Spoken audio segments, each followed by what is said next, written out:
Hello friends, आज हम लोग देखिए नया टॉपिक शुरू कर रहे हैं, दैट इज़ क्लासिकल मैकेनिक्स। ठीक है, क्लासिकल मैकेनिक्स देखिए आप लोग कई लेवल पे पढ़ते हैं। न्यूटन लॉज ऑफ मोशन देखिए आपको छठी सातवां आठवां में पढ़ाया जाता होगा, मुझे ध्यान भी नहीं है। ठीक है, और 11th 12th में तो है ही। खैर 11th क्लास में आपको न्यूटन लॉज ऑफ मोशन और पूरा मैकेनिक्स आपको पढ़ना है। ग्रेजुएट लेवल पे ही पढ़ते हैं और पोस्ट ग्रेजुएट लेवल पे ही पढ़ते हैं। ठीक है, तो देखिए पहले देखेंगे कि व्हाट इज़ क्लासिकल मैकेनिक्स, क्या है ये, मतलब ये किस सिस्टम को हम लोग पढ़ते हैं इसमें। देखिए ये एक फ्रेमवर्क है, it is a framework which we have constructed to study classical system. Classical system, अब आप बोलेंगे क्लासिकल सिस्टम क्या है, व्हाट इज़ क्लासिकल सिस्टम। ठीक है, तो देखिए बेसिकली हम लोग फिजिक्स में दो तरह का सिस्टम पढ़ते हैं, system of particles and system of radiations. तो सिस्टम ऑफ पार्टिकल्स में आपका अगेन दो क्लासिफिकेशन है। एक हो गया आपका system of particles having large inertia, और दूसरा सिस्टम हम लोग देखेंगे system of particles having very small inertia. ठीक है, इस सिस्टम को हम लोग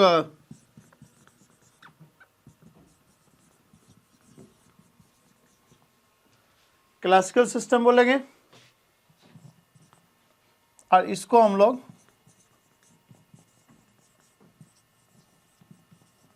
क्वांटम सिस्टम बोलेंगे। So system of particles having large inertia we call it classical system, and system of particles having small inertia, very small inertia, we call it quantum system. अब देखो large और small जो है ना, ये qualitative term है, मतलब large is not a absolute kind of term. What is large for you may not be large for anybody else. What is large for atomic system is not large for stars and planets. ठीक है, तो ये large और small has to be defined, right? Some kind of quantification has to be done. क्योंकि अब large का मतलब क्या, कितना large, small मतलब कितना small, very small का भी कोई ऐसा quantified term नहीं है ना।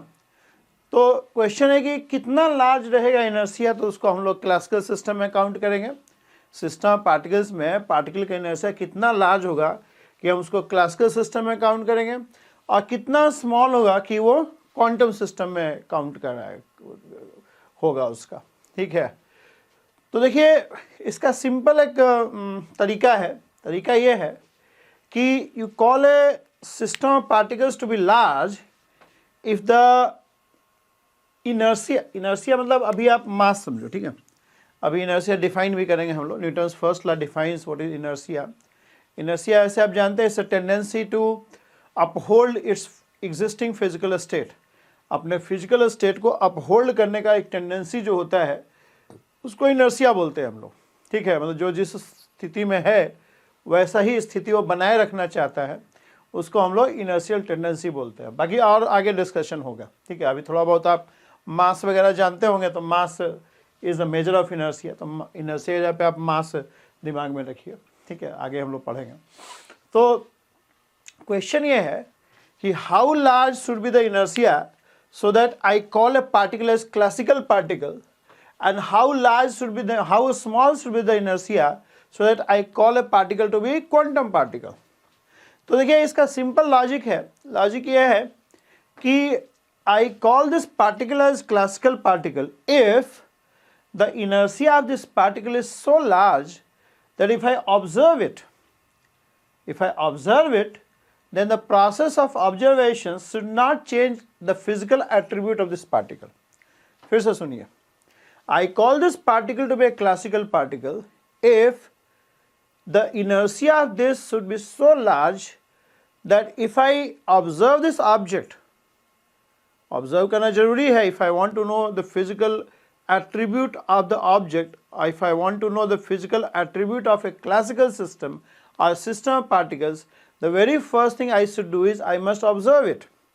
देखिए किसी भी सिस्टम ऑफ पार्टिकल्स को के बारे में आप जानना चाहते हैं, जब आप फिजिक्स पढ़ेंगे तो इसके अलग अलग फिजिकल एट्रीब्यूट का जानकारी इकट्ठा करेंगे ना. You will try to know the different physical attribute of the system. यही तो फिजिक्स का ऑब्जेक्टिव है कि जब भी आप कोई सिस्टम पढ़ते हैं तो सिस्टम पढ़ते हैं क्या पढ़ते हैं, you know the you want to study the physical attribute और physical properties of the system. And the very first thing you must do in order to know about the system or in order to know about the physical attribute of the system is to observe it. बिना observation का तो कोई physical property आप जान भी नहीं पाएंगे ना. ठीक है, we are born a human being and to know the object or to understand the system we need to observe it.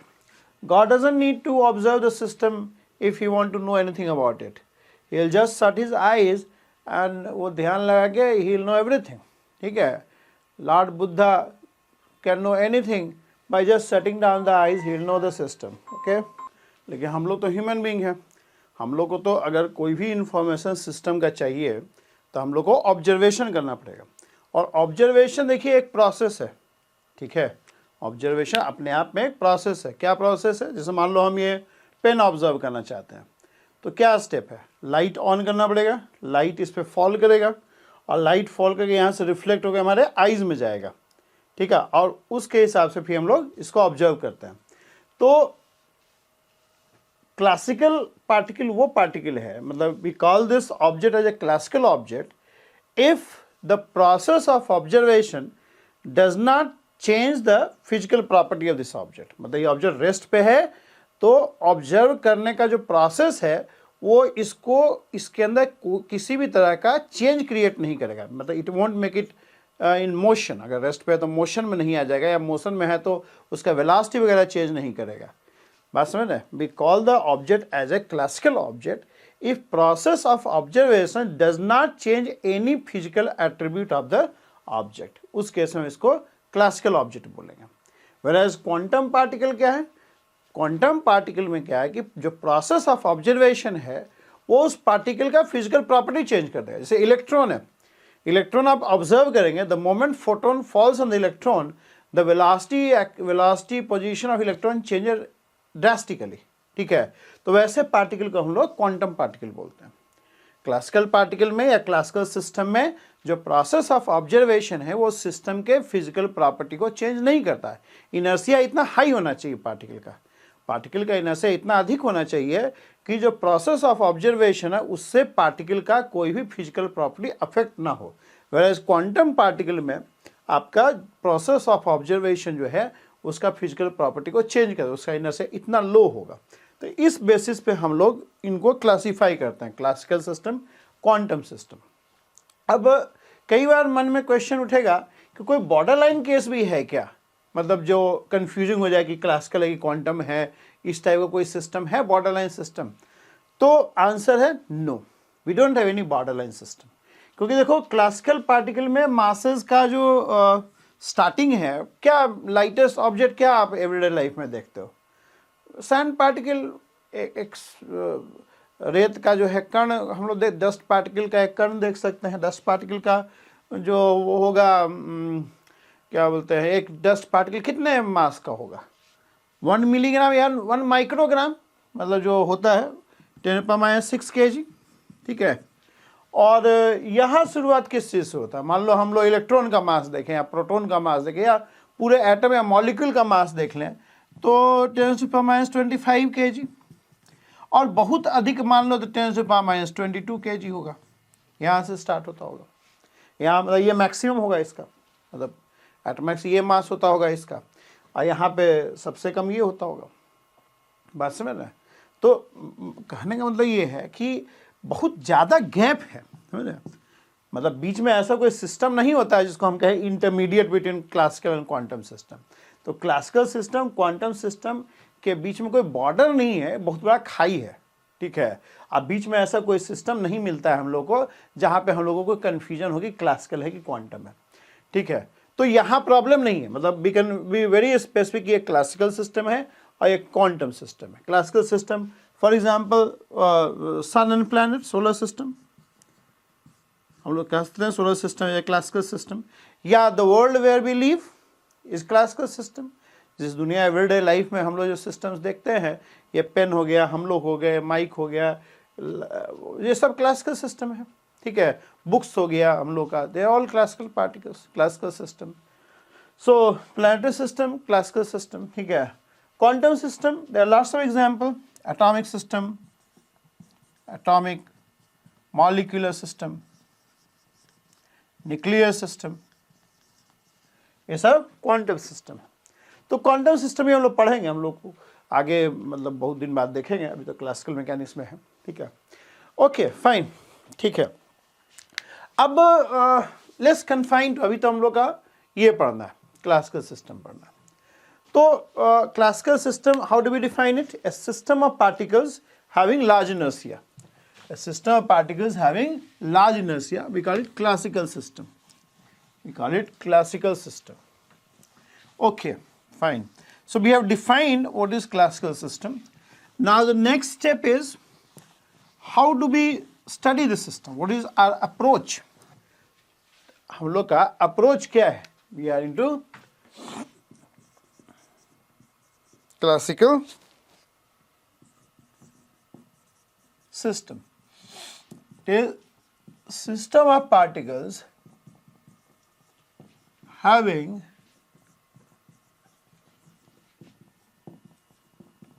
large inertia. System of particles having large inertia. Okay.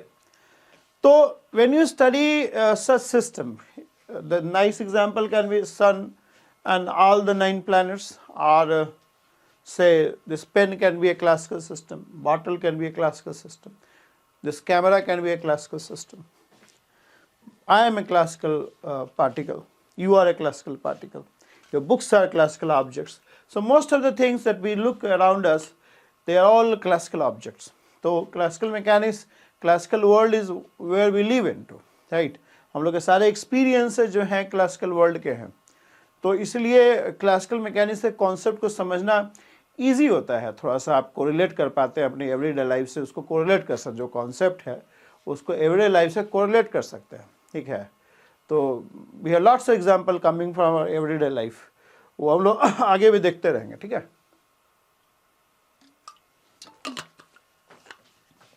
अब how do we approach this classical system? So when you study any system, what exactly we are interested into? When we study any system, we are interested in the physical attributes of the system. We are interested in the physical attributes of the system, different physical properties, right? तो classical system थोड़ा बहुत जो आप जानते हैं उसमें क्या क्या प्रॉपर्टी पढ़ते हो, and basically the different properties are different physical attribute. Attribute था एक टेक्निकल वर्ड है, प्रॉपर्टी भी बोल सकते हैं उसको, ठीक है। मतलब I have a personal liking for this word, that's why I am using it, ठीक है। So the different physical attributes are in your words properties, they are all quantified into different physical quantity. Physics में क्या आएगी, जो physical properties है, ठीक है, physical अलग अलग फिजिकल प्रॉपर्टी को हम लोग फिजिकल क्वांटिटी के टर्म्स में डिफाइन कर देते हैं। जैसे मोशन है, मोशन को स्टडी करने के लिए we have different physical quantity, like if I talk about individual particle, right, then we have velocity of a particle, velocity is attached to individual particle. If we talk about the motion in a system, then we have what, kinetic energy of the system, right.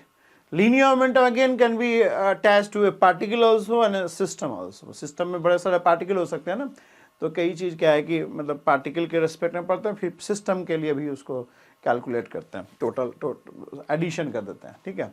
So we have different physical quantity for studying motion in different context. Actually अलग अलग situation में अलग अलग physical quantity का अपना importance है, हम लोग देखेंगे वो सब चीज़ आगे मैकेनिक्स में पढ़ेंगे। तो मतलब कहीं पे वेलोसिटी इंपॉर्टेंट है, कहीं पे यू नीड काइनेटिक एनर्जी, कहीं you need linear momentum, they all telling you about the motion in different situation. अलग अलग एक फिजिकल क्वांटिटी सारे सिचुएशन में फिट नहीं करेगा, ठीक है। तो कई जगह पे क्या है कि kinetic energy explains the motion better compare to linear momentum, ठीक है। तो वो मोशन का अच्छा आइडिया आपको दे देगा। Like if you take gaseous system then linear momentum of the system may not give you a good idea, ठीक है।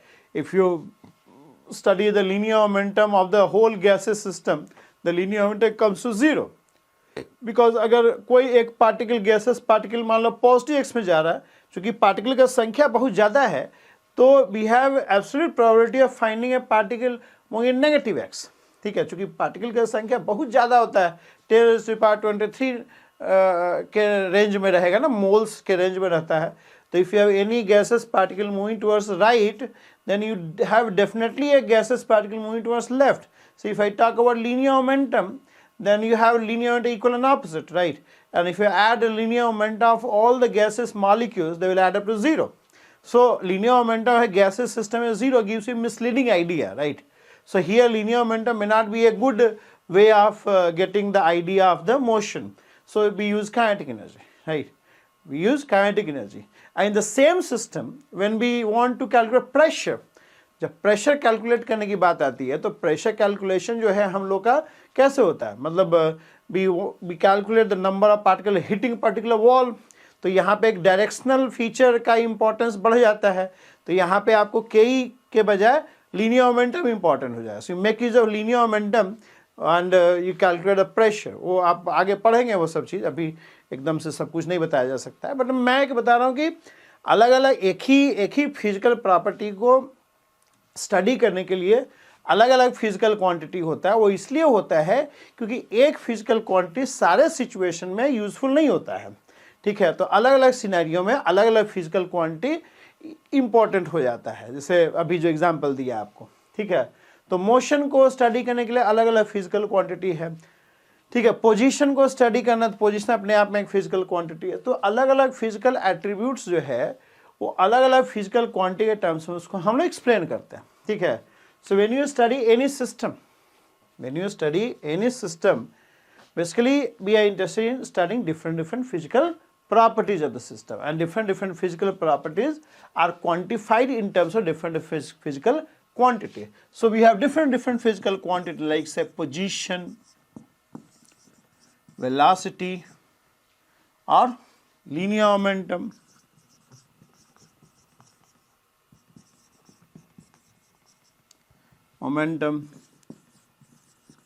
we have angular momentum,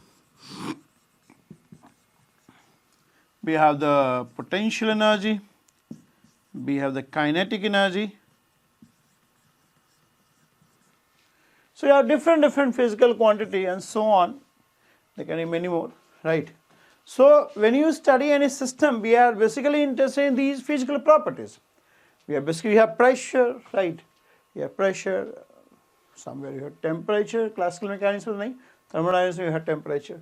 So we have different physical quantity, I mean to say, okay. And when we want to study any system, we are basically interested in these physical quantities. So these physical quantities are telling you different physical properties of the system. So we are interested in these physical quantity, right? And then what should be our approach then? See, basically, if you look at these physical quantity, you will find that the physical quantities are not independent, right? So you don't have to run after every one of them. मतलब अगर इसमें position velocity हर particle का आपको पता चल जाए system के अंदर, तो बाकी कैलकुलेट हो जाएगा, ठीक है, बाकी कैलकुलेट हो जाएगा। तो इसमें से जो बेसिक फिजिकल क्वांटिटी है, बेसिक मतलब जिसके जानने से बाकी चीज़ निकल जाता है, उसको हम लोग क्लब करके और हम लोग क्या करते हैं कि हम लोग फिजिकल स्टेट का डेफिनेशन दे देते हैं कि we define physical state of the system, we define the physical state of the system by clubbing together the basic physical quantity. देखिए, तो पहला स्टेप होता है किसी भी सिस्टम पार्टिकल को पढ़ने का, the first step is, मतलब जब भी सिस्टम पार्टिकल्स पढ़ेंगे, कोई भी सिस्टम पार्टिकल्स का बात कर रहे हैं, मतलब सिर्फ क्लासिकल मैकेनिक्स नहीं, थर्मोडायनेमिक्स भी, ठीक है, इवन ह्यूमन बींग्स का भी बता रहे हैं आपको। ह्यूमन बींग को भी हम लोग एक स्टडी का एक आइटम बना सकते हैं, a system of human beings. Basically अभी तो देखिए physics is confined more to the system of non living objects, ठीक है, but the concept can be qualitatively applied to system of living beings also. ठीक है, that's what we can innovate in that direction.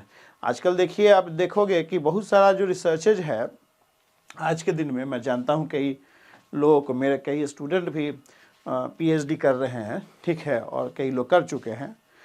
तो मैं देखता हूँ आजकल बड़ा रिसर्च होता है कि how physics can be applied to human beings, how physics can be applied to bacterial growth. Biology में भी बहुत मतलब इसका एप्लीकेशन आज के दिन में हो रहा है।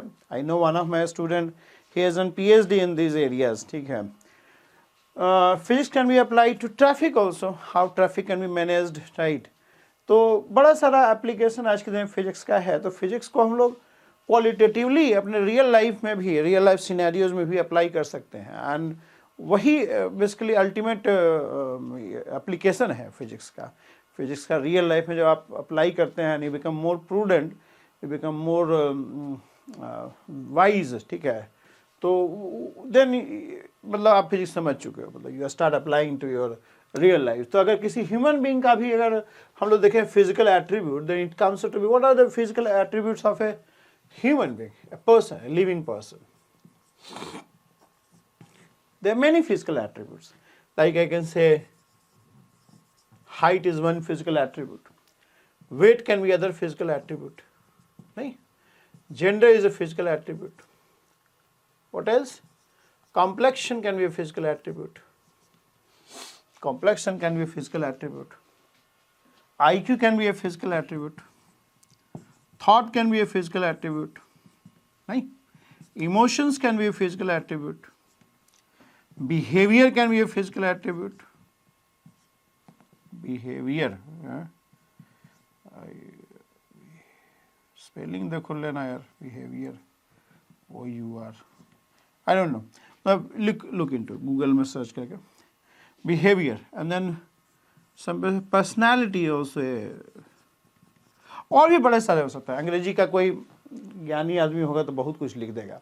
हम लोग देखिए फिजिक्स के हैं, we have limited word stock, ठीक है। हालांकि मेरा अंग्रेजी में अच्छा मार्क्स आता था, बट सब भूल गया। एनीवे, मतलब ये सब बड़े सारे और भी हो सकते हैं। English people can write lots of physical attributes, 100, 150, 1000, पता नहीं, ठीक है। But we don't have that word stock, but we are intelligent people, right. हम लोग थोड़े इंटेलिजेंट हैं, and I will prove you how we are intelligent over here. देखिए कैसे, so these are the physical attributes. So whenever you study any system, you have lots of physical attributes, right? Lots of physical attributes. But then all those physical attributes are not independent, not independent. So the very first thing you do is you just look into this physical attribute and try to go for the independent one. ठीक है, मतलब जिनको जानने से बाकी सब निकल जाए, ठीक है। और उनको क्लब करके what you do is you define the physical state of the system. You define, first step is define the physical state of the system. How you define? By clubbing together the independent physical attributes. हम लोग देखिए physical state में सारे को लेना बेकार है ना, क्योंकि अगर मान लो सपोज करो हम we are given system of n particles, suppose you are given system of n particles, तो सारे n पार्टिकल्स से अगर पोजीशन वेलोसिटी हम डिटरमाइन कर लें तो बाकी तो फार्मूले से निकल जाएगा, because I know how they can be expressed in terms of position velocity, right. How these quantities can be expressed in terms of position velocity. So we don't have to run after every one of them. We just have to find out what is the position velocity of the particle forming a system. What is the position and velocity of all the particles forming a system, a big system.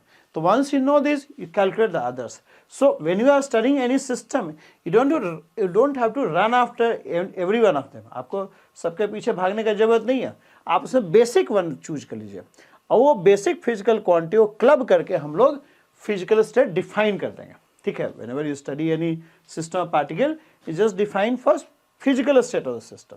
जैसे यहाँ पे देखिए height weight थोड़ा सा related है, but एकदम से बहुत अच्छा रिलेशन नहीं है हमको पता है, ठीक है। Gender complexion, of course, not related. Gender height is not related. Gender weight is also not very much related. IQ has got no relation with the complexion or height or weight. Gender, no relation with the gender, of course. Take a thought, of course, doesn't depend on your complexion. Thought doesn't depend on your height as well. Emotions also have got no dependence on complexion, height, weight, and so on, right? So I can call them independent ones, right? Though it is open to criticism, right? People will say no, height, weight are related, but then not strictly one. तो इसीलिए physics को exactly quantified वे में apply करना बड़ा मुश्किल होता है. But yes, I can say behaviour is something which is combination of these things, function of these attributes. Behavior depends on your gender, it depends on your IQ also, it depends on your thought also, it depends on your emotions. So I don't call this behavior as the basic physical quantity, right? So personality again is not a basic physical quantity. It depends on all these things. It depends on all these things. ये सब पे depend करेगा. Okay, fine. So if I want to represent the physical state of a human being, I'll represent the physical state by these physical quantity. 1, 2, 3, 4, 5, 6, 7. So human being is an object in 7-dimensional space. 7-dimensional space, right? Okay. If you have one human being, and here of course you have two basic physical quantities. If I want to define the physical state of quantum classical system, I'll define the physical state of classical system. Physical state of classical system is defined by respective position and velocities of all the constituent particles forming the system. This is how we define the physical state of a classical system. And it's not I who have defined it. The great people have defined it, like Newton, Galileo, they defined it like this. And we have been following this definition for last 500 years. हम लोग ये definition को 500-600 सालों से follow करते आ रहे हैं, और इसलिए follow करते आ रहे हैं क्योंकि इसमें हम लोग को कोई problem आज तक मिला नहीं है. ठीक है, work कर रहा है. ठीक है. The way you define physical state of quantum system is altogether very different. The way you define physical state of quantum system is altogether very different. वो तो चलो quantum mechanism में ही बात किया जाएगा. ठीक है. So right now we define physical state like this. If you want to define physical state of human being, you can define it like this. Respective these 7 attributes of human being forming a system. Okay, forget it. So this is the first step. What's the second step? आप देखो किसी चलो second step पहले लिख लेते हैं, फिर I'll come to example. Step 2. So this is what you do once for all. मतलब ये हर दिन नहीं करते हैं. This we have defined the physical state of classical system once for all. मतलब 500 साल पहले बड़े लोगों ने डिफाइन कर दिया और उसको हम लोग आज भी फॉलो कर रहे हैं. ठीक है. और वो बड़े लोग कौन थे? बड़े सारे लोग होंगे. मतलब देखो एक्चुअली क्या है कि Newton and Galileo he wrote the things in black and white. ऐसा नहीं कि मतलब they did something very you know something which has not been done by anyone else. मतलब यू नो साइंस में क्या है कि आप डिस्कवर करते हो और उसको ब्लैक एंड वाइट में लिख देते हो एंड लोगों को बता देते हो, आप फेमस हो जाते हो. बड़े सारे लोग होते हैं जो उसी लाइन पे सोच रहे होते हैं लेकिन उतना वो लोगों को बताने में या लिखने में ब्लैक एंड वाइट में या चिल्ला के बोलने में इंटरेस्टेड नहीं होते हैं, तो उनको उतना नहीं रिकॉग्निशन मिलता है. तो इधर उनको मिल गया, न्यूटन के लिए गॉट द रिकॉग्निशन. बड़े सारे इंडिया में भी रहे होंगे जो जानते होंगे या जो नहीं लिख पाए. ठीक है. तो we should salute them also, right. Okay. So yes, so step 2, Step 2 is finding the physical state of the system at t equal to 0, or finding the initial physical state of the system. Finding the initial physical state of the system. देखिए, किसी भी system के बारे में आप जानना चाहते हैं, मतलब ये सब क्वांटिटी जानना चाहते हैं, तो पहला काम है कि जो आपने फिजिकल से डिफाइन किया उसका पहले इनिशियल वैल्यू समझिए। जिस समय आप सिस्टम पढ़ना चालू किए हैं उस समय क्या फिजिकल स्टेट है वो जानने का कोशिश कीजिए पहले। जैसे आप मान लो कभी देखोगे कि आप कोई बड़े बुजुर्ग आदमी से मिलते हो जो रिटायर्ड है, बड़ा एक्सपीरियंस्ड है, द ग्रेट पीपल, कभी पार्टी में मिल जाते होंगे, घर में होंगे, आस पड़ोस में रहते होंगे, तो कई बार देखो कोई मिलोगे बड़ा एक्सपीरियंस और बुजुर्ग आदमी से जो आप में इंटरेस्ट रखता हो, ठीक है, ड्यू टू एनी रीज़न, तो उस केस में आप देखो कि बहुत सारा क्वेश्चन वो ओल्ड पर्सन पूछेगा आपसे।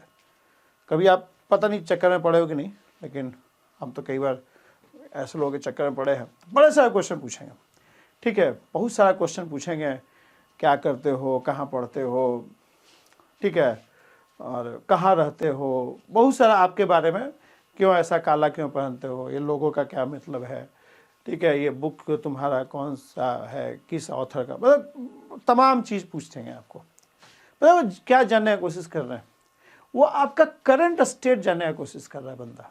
उसके दिमाग में कोई एक्सपीरियंस आदमी है, उसके दिमाग में एक ह्यूमन बीइंग का फिजिकल स्टेट का डेफिनेशन है जो उसके एक्सपीरियंस से आया है, ठीक है। वो कोई वर्ल्ड वाइड डेफिनेशन नहीं है कि जो कि यूनिवर्सल डेफिनेशन हो, बट हर आदमी का एक अपना डेफिनेशन होता है कि ह्यूमन बीइंग को डिस्क्राइब करने के लिए ये चीज़ जानने का ज़रूरत है। तो आपसे वो सवाल जवाब करके आपका वो इनिशियल फिजिकल स्टेट जानने का कोशिश कर रहा है। इसको हम लोग बोलते हैं statics. The science of knowing the initial physical state, we want to know the initial physical state of the system, इसको हम बोलते हैं स्टैटिक्स, ठीक है। मतलब statics is all about knowing the initial physical state of the system, ठीक है। मतलब current at t equal to 0, जब आप पढ़ना चालू करते हैं सिस्टम को, उस समय क्या इनिशियल फिजिकल स्टेट है वो हम लोग कैलकुलेट करते हैं और उसको हम लोग स्टैटिक्स बोलते हैं। We are calculating the statics of the system. तो बुजुर्ग आदमी भी आपसे सवाल जवाब करके आपका स्टैटिक्स जानने का कोशिश कर रहा है, ठीक है। Once you know the statics, he will go to step 3।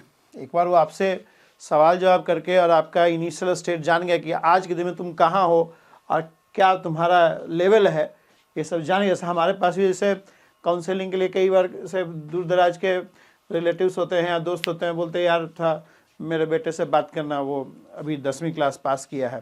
तो हम पहला काम यही करते हैं कि उसको कहते हैं तुम अपने बच्चों को ले आओ, फ़ोन पर ज़्यादा बातचीत नहीं करेंगे, ले आओ। तो हम भी तरह तरह का क्वेश्चन पूछते हैं। क्वेश्चन पूछने का सिर्फ कारण यही रहता है कि भाई उसका क्या अभी लेवल है, क्या सोचता है, क्या उसका अभी स्टैंडर्ड है, वो जानने की कोशिश करते हैं। क्योंकि जब वो जानेंगे तभी कुछ बोल पाएंगे। तो पहला काम तो करते हैं कि इनिशियल अभी कहाँ वो स्टैंड कर रहा है वो जानने का कोशिश करते हैं। जैसे इंटरव्यू वगैरह में भी यही होता है ना, इंटरव्यू वगैरह में क्वेश्चन पूछेगा, आपका करंट स्टेट क्या है वो जानने का कोशिश करता है क्वेश्चन पूछ के, ठीक है। क्योंकि इंटरव्यू में हम लोग को दिमाग में रहता है कि भाई हमको ये चीज़ में इंटरेस्टेड है, हम लोग का एक फिजिकल स्टेट डिफाइन कर लेते हैं। कैंडिडेट जो जॉब है उसके हिसाब से क्या फिजिकल स्टेट हो सकता है वो हम लोग डिफाइन करके और उसको हम लोग फिजिकल स्टेट को जानने की कोशिश करते हैं, ठीक है। अच्छा, एक बार जान लिया स्टैटिक्स, जान लिया सिस्टम का हम लोग, फिर थर्ड स्टेप क्या है, to find how the physical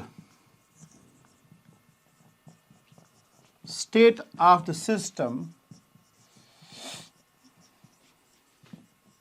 evolves with time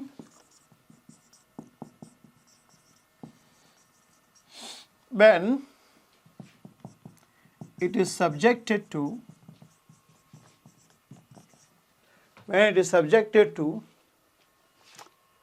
the external influence. देखिए इसको हम लोग डायनेमिक्स बोलते हैं। पहला स्टेप था कि आप फिजिकल स्टेट डिफाइन कर लिया। सेकेंड स्टेप था उसको t = 0 पर डिटरमाइन कर लिया। t = 0 क्या है, जब आप पढ़ना चालू करते हैं वो t = 0 हो गया, ठीक है। फिजिकल स्टेट को हम लोग डिटरमाइन किया एट t = 0। फिर वो बुजुर्ग आदमी क्या करेगा, एक बार आपका इनिशियल स्टेट जान गया फिर क्या करेगा, एक बार वो बुजुर्ग आदमी आपका इनिशियल स्टेट जान जाएगा उसके बाद वो उसके क्वेश्चंस थोड़े डिफर कर जाएंगे, फिर भी क्वेश्चन पूछेगा। एक बार इनिशियल स्टेट जान जाएगा उसके बाद भी आपसे क्वेश्चन पूछेगा, लेकिन अब उसके क्वेश्चन थोड़े अलग होंगे। अब वो क्वेश्चन आपके बारे में नहीं पूछेगा, मतलब आपको तो समझ गया t = 0 पे क्या है, तुम क्या हो, कहाँ स्टैंड करते हो, समझ गया। अब जो उसका क्वेश्चन होगा ना वो आपके सराउंडिंग के बारे में होगा कि आपके माता पिता क्या करते हैं, आपके फ्रेंड्स कैसे हैं, आप किस लोकेलिटी में रहते हो, ठीक है, आप कौन कौन से मूवीज देखते हो, तो मतलब ये सब चीज पूछे, ठीक है। तो वो आपसे इस टाइप का क्वेश्चन पूछेगा, क्या करते हो, कहाँ रहते हो, इस टाइप का क्वेश्चन पूछेगा। पता हो क्या करने की कोशिश कर रहा है, वो आपका basically free body diagram draw कर रहा है। फ्री बॉडी डायग्राम में क्या होता है, कौन कौन से सिस्टम पे इन्फ्लुएंस एग्जर्ट हो रहा है, एक्सटर्नल इन्फ्लुएंस क्या क्या एक्ट कर रहा है सिस्टम के ऊपर, वो ड्रा करने की कोशिश कर रहा है। वो आपके सराउंडिंग, आप you are subjected to what kind of external influences, वो ड्रा करने का, वो जानने का कोशिश कर रहा है। एक बार वो आपका फ्री बॉडी डायग्राम ड्रा कर लेगा फिर वो प्रेडिक्शंस करेगा कि ये बच्चा बड़ा कुशाग्र बुद्धि का है, आगे चल के बहुत बड़ा साइंटिस्ट बनेगा, या बहुत बड़ा इंजीनियर बनेगा, या बहुत बड़ा एडमिनिस्ट्रेटर बनेगा, या कोई बहुत बड़ा नेता बनेगा, या बहुत करप्ट बनेगा, चोर बनेगा। तो ये सब प्रेडिक्शंस करेगा वो। कैसे किया, उसने आपका करंट फिजिकल स्टेट जान गया, आपके सराउंडिंग्स को भी समझ गया कि क्या क्या इस बच्चे पे कौन कौन सा एक्सटर्नल फोर्स लगता है, क्या क्या एक्सटर्नल इन्फ्लुएंस इस पे एग्जर्ट होता है।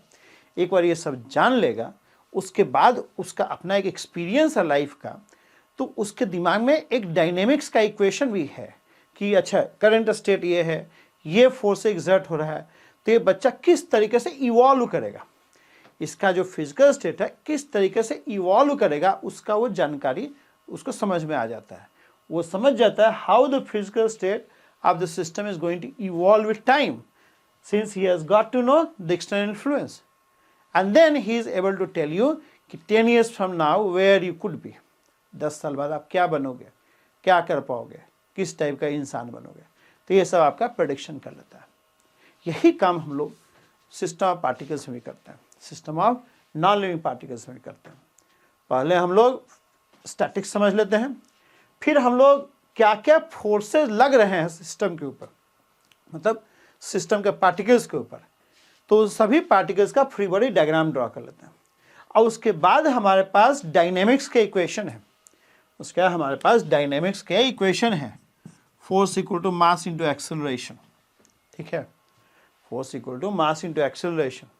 जो बच्चे पोस्ट ग्रेजुएट में होंगे वो जानते होंगे, you have this kind of things also, D by D T, D L by D Q I dot minus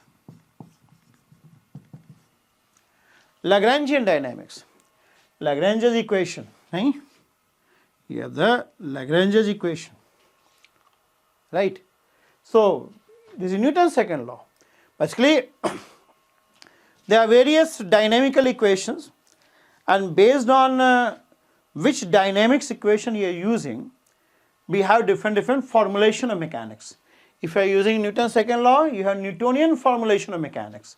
If you are using a Lagrangian equation, you have Lagrangian formulation of mechanics. If you are using Hamiltonian equation, you are having Hamiltonian formulation of mechanics. तो mechanics सब same है, dynamics का equation differ कर जाता है, तो we have different formulation of mechanics. 10+2 में you are confined to this only. Graduate level पे भी यही पढ़ते हैं, post graduate level पे जाएंगे तो you have Lagrangian formulation, Hamiltonian formulation. The only difference is the way you study this thing, ठीक है, how you are studying the time evolution of the physical state of system.